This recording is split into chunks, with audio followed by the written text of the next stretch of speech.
منها غروبا وشروقا. Rasululloh sollallohu alayhi vasallam bir kuni kuldi. O'zidan o'zi kuldi. Sizni nima kuldirdi? Nimaga kuldingiz deydi.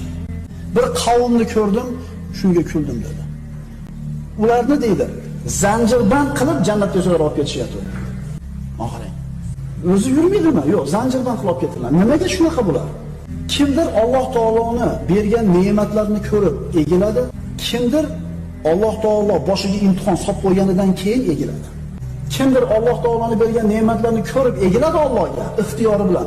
Kimdir boshiga musibat keladi, imtihon kelganda egiladi. Demak, bular kimlar ekan?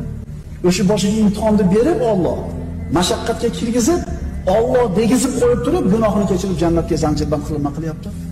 Olib kirib ketyapti. Qarang, mo'min odamga baribir foydada o'sha musibat kelganda ham.